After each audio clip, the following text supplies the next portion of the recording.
백육강입니다. 525쪽입니다. 마지막 5부로 들어섰습니다. 5부의 제목이 교회 간의 쟁점입니다. 주로 가톨릭과 개신교 사이에 쟁점이 될 만한 주제들이 다뤄지고 있습니다. 앞에 나온 것들은 크게 쟁점이 되는 건 아니죠. 그거는 가톨릭이냐 개신교냐가 아니라 좀 보수적이냐 진보적이냐 혹은 대충 그런 입장에 따라서 생각이 달라질 수 있는 것들입니다. 근데 여기서 5부에서 다루는 거는 실제로 그런 차이가 있는 거죠. 가톨릭하고 우리하고 논쟁이 있는 겁니다.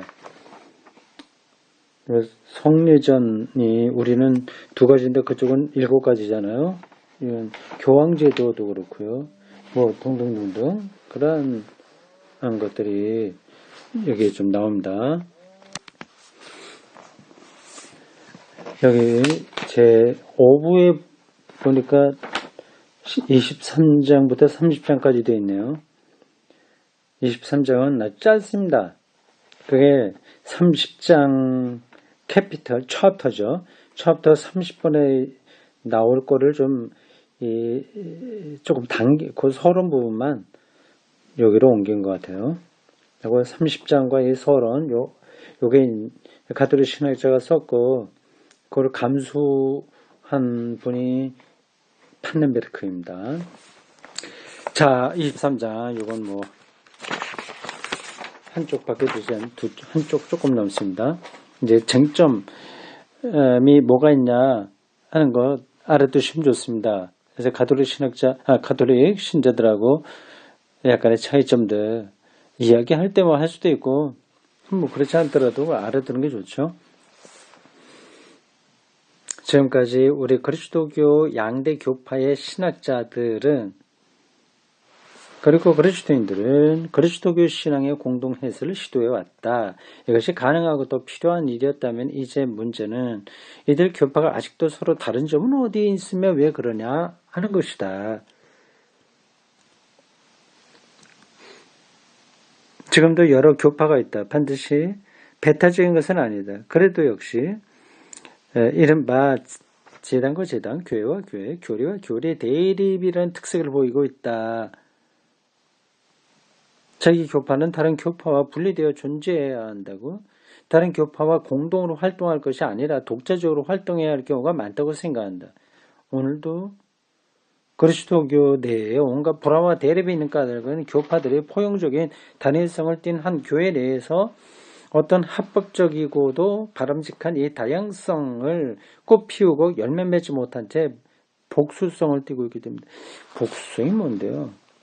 복수한다 이 뜻은 아니잖아요. 여러 개라는 뜻입니다. 다양성의 꽃을 피우는 게 아니라 그냥 너저분하게 나눠져만 있다는 뜻입니다. 한국의 개신교 분파주의는 아주 크게 달았습니다. 온 세계에 그런 나라가 없습니다. 이걸 한국 기독교인들은 대수롭지 않게 생각하고 있죠. 참 어처구니 없는 얘기입니다.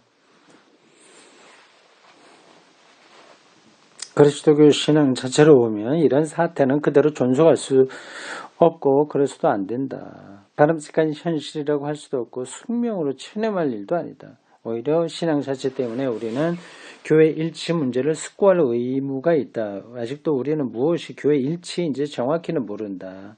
그렇죠. 제도적으로 완전히 하나가 되어야 하는 거냐. 아니면 좀 나눠져 있다고 하더라도 그리스도 안에서 하나가 되면 되냐. 그런 것도 우리가 완전한 대답을 모르죠. 다양성도 필요한데 어렵습니다. 그러나 그것은 적어도 어떤 가시적인 일치여야 한다. 이런 일치에 유익한 일을 실행하고 그런 일치에 장애가 되는 것을 제거하기를 신앙 자체가 요구하고 있다. 다행히도 이미 각 교파의 내부와 상호 간의 현실을 위해서만 바에만 그치는 것은 아니다. 교파 관계는 이미 정적인 상태를 벗어나 일치를 향해 움직이고 있으니 이것도 이 책에 증언하고자 하는 목적 중에서 결코 사소한 것이 아니다. 예, 그쪽 독일에서는 가톨릭하고 개신교의 활동이 공동으로 이루어지는 게 제법 많습니다. 신앙 고백도 벌써 했죠. 1990년대 언젠가. 그러니까 루터와 교황 사이에 이게 완전히 분리된 건 아니다. 그런 것들을 찾아 나섰습니다. 아마 이 뒤에 그런 얘기 이게 쓰여질 때는 그런 고백문이 나오지 않을 때지만 그런 분위기는 이미 있었으니까 비슷한 얘기는 나올 겁니다. 오늘의 교파 내외의 실정은 오래 존속해온 그것과는 달라졌다. 상위점만 고집하고 내세우면서 분열을 조장하는 과정은 이미 끝났다. 공통점을 생각하고 공통점이 있음을 기뻐하는 운동이 시작되었다. 물론 이 운동이 목표에 이른 것은 아니다. 아직도 교파 간에는 차이점만이 아니라 대립이 남아있다. 앞으로 이 마지막 부분에서 우리는 이 대립을 설명하면서 이에 대한 양편의 이유와 배경을 살피고 또 그것이 어느 정도에 이르는가를 측정해 봐야 되겠다. 이런 노력이 한국에서도 왔으면 좋겠어요. 가톨릭은까지는 가지 않는다고 하더라도 개신교 사이에서 이런 진지한 일치의 노력이 있어야 되지 않겠습니까? 근데 참 거리가 멉니다. 나아가 점차 실질적인 접근을 위한 전망도 모색해 봐야 되겠다. 확실히 몇 가지 문제에 있어서는 아직도 의견 일치의 길이 보이지 않는다. 교황 문제 이런 거 아닐까요? 그러나 이미 극복된 낡은 대립점들도 점차로 많이 드러나고 있다. 이미 쟁점이라고 하는 말은 격에 맞지 않는다고 할 만한 경우도 많다. 쟁점으로 남아있으면서도 여러모로 공통된 신앙의 증언으로 되돌아가고 있기 때문이다. 그러므로 이제 이 오부는 결코 부록이 아니다. 이 역시 교회들과 구성원들의 삶을 근본적으로 좌우하는 문제와 교리에 관한 것이다. 다만 지금까지 이 책에서 다룬 것과는 달리 무조건 공통된 표현 양식이 가능한 것은 아니다. 지금까지는 대립점 중심의 공통점을 말했다면 이제부터는 공통점 중에 대립점을 말할 차례다. 이런 의미에서 우리의 마지막 질문은 더욱 절실하다. 어떤 질문이요? 이렇습니다. 오늘날 갈라선체로 있는 교파들의 기능과 의의는 무엇인가? 자, 이렇게 서론이 끝났고 이제 24장으로 넘어와서 본격적으로 쟁점들이 다뤄지겠습니다. 첫 번째는 성서와 전통입니다. 우리가 일반적으로 알고 있기로 개신교에서는 성서에 우리 모든 신앙과 삶의 근거를 두는 반면 가톨릭교회는 교회 전통에 둡니다. 이게 과연 풀지 못할 차이점이냐 아니냐 하는 것이 여기서 다뤄지겠습니다.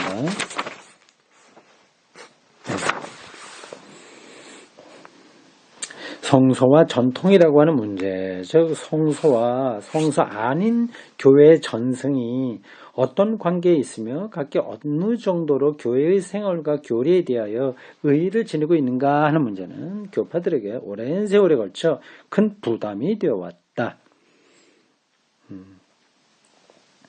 이와 관련된 여러 문제들에 대해서는 도무지 뜻있는 대화가 불가능한 것처럼 보여왔다. 그러나 오늘날에는 사정이 달라졌다. 그것은 한편 양교파 가톨릭과 개신교에서 성서학에 대한 성서학에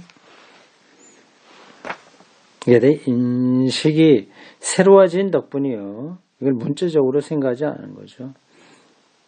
또 한편 교회 내에 세계교회 협의회의 에큐메니즘 운동과 로마 가톨릭 교회의 제2차 바티칸 공의회라는 뜻깊은 두 사건이 발생한 덕분이다. WCC 세계교회 협의회와 제2차 바티칸 공의회가 또 따로 설명이 필요한 건데 하지 않겠습니다. 이 두 개 다 각각 교파에서 중요한 운동입니다. 전향적이고 대화적인 거죠. 자기 세계 안주하지 않습니다. 열린 대화를 하고 있는 운동입니다. 한국교회는 완전히 거기에서는 거리가 멀죠. 물론 한국 교회 중에서도 WCC에 이렇게 관련된 교파들이 좀 있습니다. 기장이 대표적이고요. 기장, 성공회, 합동, 예장에서도 합동 빼고 예장에서 통합 몇몇 있죠. 근데 통합이 그렇게 거기 관련됐다고 활동을 많이 합니다. 그렇다고 해도 일반 교회에 가게 되면 똑같습니다. 합동이나 통합이나 일반 지교에 내려가면 신앙 정서와 신학적 마인드가 똑같습니다. 똑같다고 하는 게 좀 지나치면 비슷하죠. 초대교회의 성수와 전통 키워드입니다. 오랫동안 성수와 전통에 대한 대화의 실마리를 얻지 못한 까닭은 이게 성수와 전통도 설명하지 않아도 되죠. 성경은 말 그대로 그 정경으로 나와 있는 그거고요. 전통은 교황의 칙령이나 고백, 신조들 이런 등등의 것들을 다 가리킵니다. 대화의 실마리를 얻지 못한 까닭은 두 견해가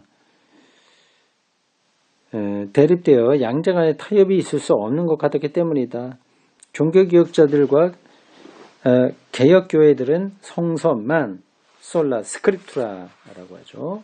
교회에 대해서 구속력이 있다고 생각했고 가톨릭 교회는 성서만이 아니라 성령에 의해서 모든 진리로 인도되는 교회의 구전도 구속력이 있다고 생각했다. 우리는 이런 식으로 성서와 전통을 대립시키는 데서 벗어나야겠다. 이것은 역사적으로나 실제적으로나 지나치게 단순한 생각이다. 초대교회에서는 성서와 전통이 이런 식으로 대립될 여지조차 없었다. 애초에 신약 성서가 없었기 때문이다. 그렇죠. 오랫동안 신약 성서가 없었습니다. 397년인가 그때 정경이 완성됐죠. 예수와 초대교회에서의 성서란 오늘날 구약 성서라고 불리는 것이었고 2세기 이르기까지도 여전히 구약 성서가 교회의 성서였다. 구약 성서의 목록이 기본 내용상으로 확정되는 데는 약 200년이 걸렸다. 그것도 유대교 내에서는 아무런 기본 결정도 없었다. 1, 2세기의 전환기에야 비로소 유대교 율법학자들이 90년입니다. 얌리아 회의에서 결정됐죠. 유대교 율법학자들의 구약 정경의 최종적 한계를 완결시켰다. 39강이요. 이것은 유대전쟁 70년에 끝났죠. 패전과 예루살렘 함락 후에 유대교를 재조직하기 위해서는 불가피한 일이었다. 성서가 그렇게 절대적인 게 아니었다고 하는 겁니다. 그건 역사적으로 확실한 사실입니다. 교회와 유대교는 이미 분리되어 있었으므로 이것이 구약 성서에 대한 교회의 태도에 영향을 준 것은 아닙니다. 그런데도 교회와 유대교의 구약 정경이 근본적으로 일치하고 있다면 그 이유는 다른 데 있다. 구약 성서 집성의 사실상의 종결은 예수와 사도들과 초대교회에게는 하나의 원칙상의 종교를 뜻했다. 사실상과 원칙상 여기에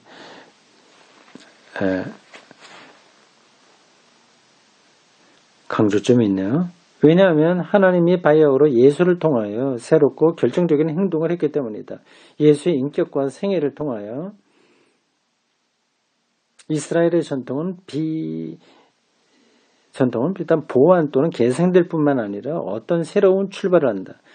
예수의 설계로, 예수의 활동과 고난과 죽음으로, 예수의 부활로, 성령의 부어지심으로 하나님의 다스림이 시작되었고 구원이 현존한다. 하나님 백성 이스라엘의 맹약 질서는 약속 질서, 약속 구조, 그런 것은 필연적으로 구약이 된다. 율법과 예언서란 이제 약속의 책이며 그런 만큼의 구속력이 있을 뿐이다. 구약 성서의 독자적 정경과 그 고유의 법이란 사실상 이미 있을 수 없다. 정경, 즉 표준이 되는 것은 그리스도 안에서의 하나님의 행동이다. 문자가 아니라 하나님의 행동이라는 겁니다. 그리스도인의 성서를 이제 비로소 덮개가 벗긴 책으로 읽는다. 압축적으로 설명했는데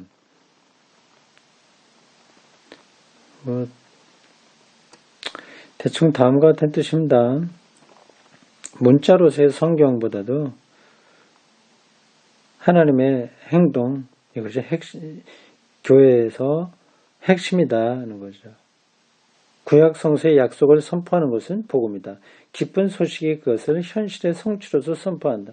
그러나 여기서 복음이란 아직 기록된 성서가 아니다. 예수 자신의 업적과 초대교회가 선포한 복음이다. 이 선포는 몇 마디 메마른 기본 양식문을 기재하는 것만이 아니다. 하물며 예수의 설교와 더 말할 것도 없다. 복음의 설교에서는 매우 생생하고 풍부한 전승이 함께 나타난다.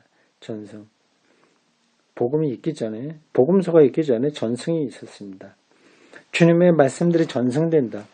예수의 설화, 신앙고백문, 전례문, 교리, 교육, 요약문 등 이 전승은 사실상 구전이며 60년에 이르렀기까지 아무도 그것을 문자로 고정시키려고 애쓴 사람이 없다. 이보다 앞서 기록된 사도 바울의 편지가 여기서 반론의 근거가 될 수 없다. 이것은 모두가 구전된 복음 선포를 전제로 하며 그렇죠. 당시의 사도 자신이 직접 가볼 수 없던 교회들에서 대두된 특수 문제들을 해결하기 위하여 쓰는 것들이다. 네, 그것이 바울의 편지가 교회의 전통을 넘어선다고 말할 수는 없다는 거죠. 많은 얘기입니다. 구전이 중요했던 거죠.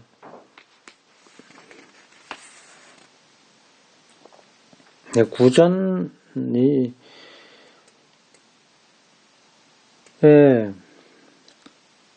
보통 이제 우리들은 구전하면 의미가 없다고 생각합니다. 근데 예수님의 말씀은 다 구전이었어요. 예수님의 말씀을 누가 기록한 사람이 있습니까? 그걸 들은 사람이 자꾸만 전한 거죠. 그 신앙은 그렇게 역사성이 있는 겁니다. 근데 거기서 약간의 그 변화, 그 예수님의 말씀이 약간씩 달라지는 거는 뭐 당연한 거죠. 근데 그게 이제 살아있는 성령의 역사라고 할 수 있습니다.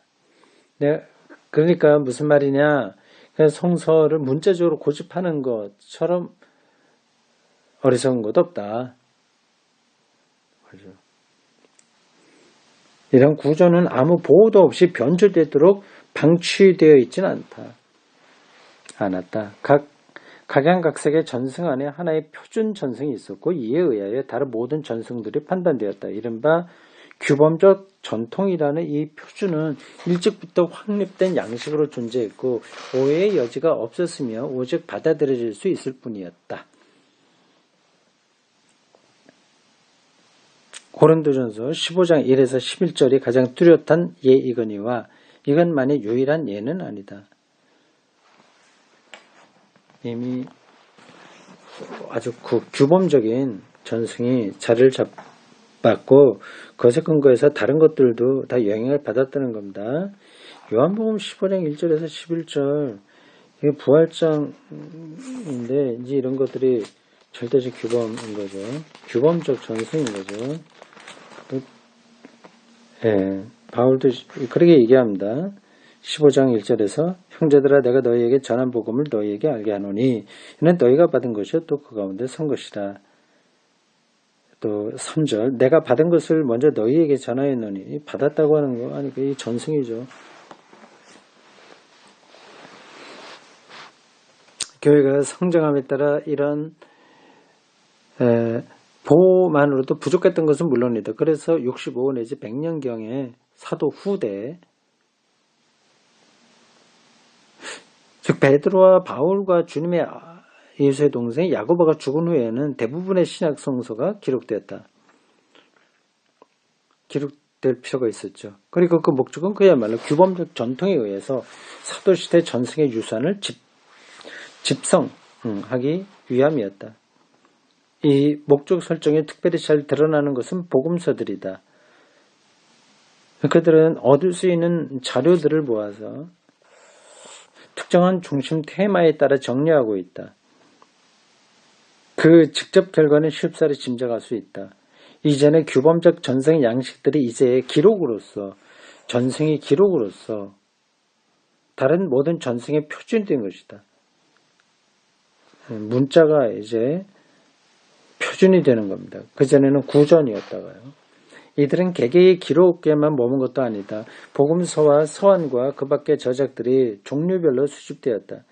그런데 여기서 곧 문제가 생겼다. 어느 것이 이 규범적 기록에 결정적으로 속한다고 할 것인가? 이에 대한 최종적인 대답이 역사상으로 형성된 과정을 각 기록에 관하여 일일이 밝힐 길은 없다. 그렇죠. 여러 문서들이 있었으니까요. 그러나 그 실질적인 근본 동기는 알 수 있다. 구약 성서가 그 약속이 성취되었다는 뜻에서 완결되었다면 사도들의 기록의 집성은 교회가 예수의 유일한 상해와 최초의 메시지에 결부되어 있음을 자각했다는 의미에서 완성되었다. 예수를 통한 하나님의 최종적 행동과 사도들의 선포에 관한 모든 근원적 서전이 한자예요. 서전. 이 글의 전승이죠. 여기서 새로운 정경으로 집약된 것이다. 이미 2세기 중엽에 이 정경에 대하여 100년 중간쯤이요. 기원후 100년 어간 140년 50년 이때 정경에 대해서 근본적으로 의견이 일치했다. 중심되는 것은 다 일치가 됐지만 부분적으로 차이가 있죠. 다만 개별적으로 예컨대 히브리서나 요한계시록 같은 몇 권에 대해서는 4세기까지 논란이 있었던 것도 사실이다. 그러나 이로써 복음은 그 근원적인 형태 자체가 그대로 성서가 되었고 공식적으로 구약 성서와 동렬에 서게 되었으며 3세기 초에 성서화한 복음이 성서화했다는 게 뭐예요? 정경이 됐다는 거죠. 거의 교회에서 경전으로 된 복음이 처음으로 신약성서라는 이름으로 나타났다. 위에 역사적 개관에서 우리는 성서와 전통 문제에서 중요한 결론을 내릴 수 있다. 성서라는 복합물은 개신교 측에서 나타나는 견해처럼 전통과는 완전히 독립된 별개 존재로 대립시켜 우선 순위에 놓을 수 있는 그런 것이 아니다.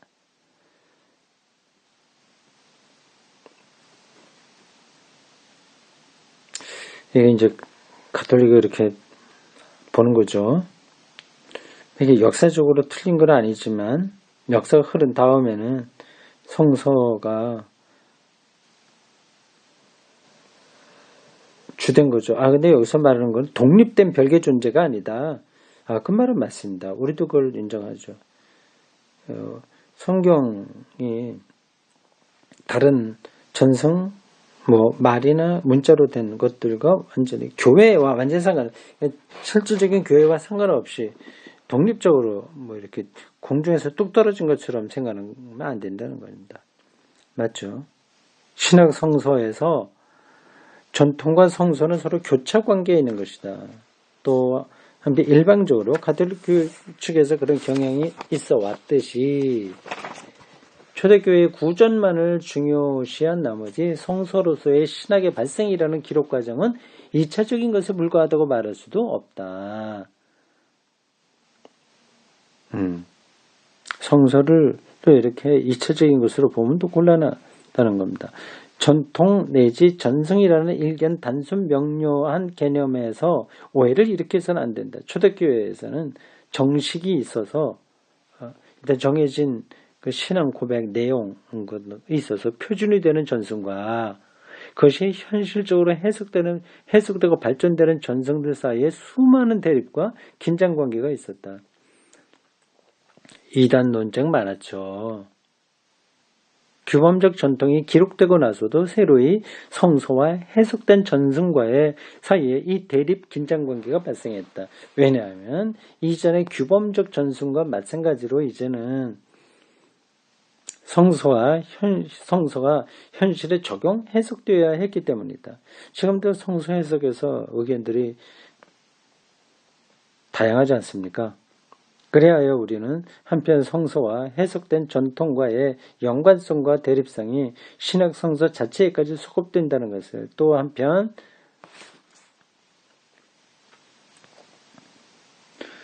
전통의 올바른 해석이 존재했고 또 존재해야 한다는 것이 진정으로 부인된 일은 없었다는 것을 알 수 있다. 따라서 전통의 해석이 전통 자체에서 유리할 경우, 조금 복잡한 말이 돼요. 전통의 해석이 전통 자체에 유리할 되길 경우, 거기에 의뢰 긴장관계가 다시 나타난다고 해서 놀라운 일은 아니다.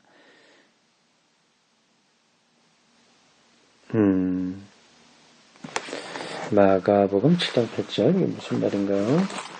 예, 볼까요? 마가복음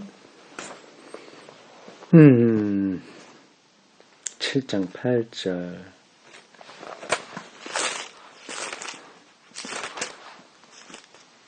이거는 장로들의 전통에 대한 이야기였습니다. 거기서 예수님이 이렇게 말씀하셨습니다. 너희가 하나님의 계명을 버리고 사람의 전통을 지키느니라. 이런 것들이 초기 기독교 안에서도 나타날 수 있는 거죠. 원래 근본을 어떻게 삶에 적용시키냐 하는 것을 생각하다 보면 해석돼야 되잖아요. 법도 그렇습니다. 실정법도요. 판례라고도 하죠. 이 법이라는 문구가 그 실제 삶을 다 받아내서 없기 때문에 그렇습니다. 그래서 원래 말씀이 해석되는 과정에서 전통으로 자리 잡게 돼서 그게 이제 완전히 거꾸로 되는 일들이 일어날 수 있는 거죠. 그래서 서로 긴장 관계가 나타나는 건데 초기독교 안에도 그런 일이 일어났다는 겁니다. 이렇게 성서학이 발견한, 앞에서 말한 게 성서학을 연구하다 보니 나타난 성과예요. 성서학이 발견한 신학 성서 자체에 근거하여 우리는 성서와 전통 문제라는 오랜 쟁점의 진정한 핵심에 이를 수 있다. 성서와 전통은 본디 모순되는 것이 아니다. 그러면서도 곧 모순이 발생할 가능성은 언제나 있다. 현실에 대한 어떤 해석이든지 궁극적으로 현실 자체에만 근거하는 한 시대와 상황이라는 조건의 재물이 될 위험이 언제나 있다. 무슨 말이에요? 현실이라면 제가 우리가 살아가는 거예요. 그 뭐 남북 문제라든지 뭐 최저 시간 임금 뭐 그런 거라든지 뭐 등등등 뭐 많은 현실이 있잖아요.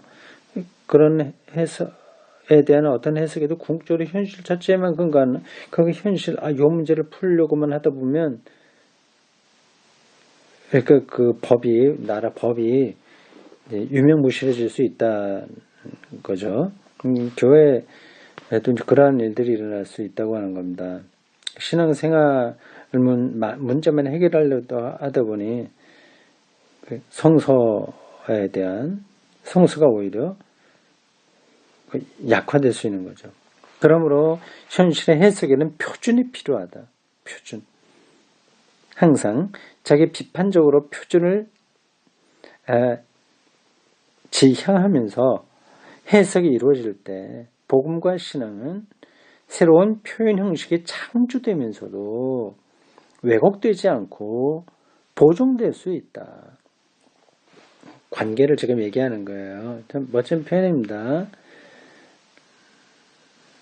자기를 비판적으로 표준을 지향하면서 성경 말씀에 지향하면서 해석이 이루어지면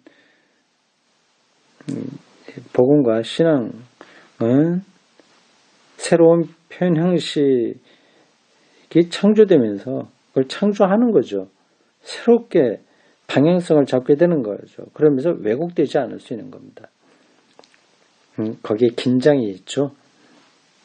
초대교회에서는 규범적 전통 양식이 표준이었다. 전통이. 오늘에서는 신학성서가 그 표준이다. 오늘 신학성서가 존재하는 일에는 신학성서가 표준이다. 그러나 그 신학성서가 문자적으로 고집되면 새로운 표현 형식이 창조될 수 없는 거죠. 이 두 가지, 성서와 전통, 이거는 그렇게 대립되는 게 아니다. 그 얘기를 지금 하고 있습니다.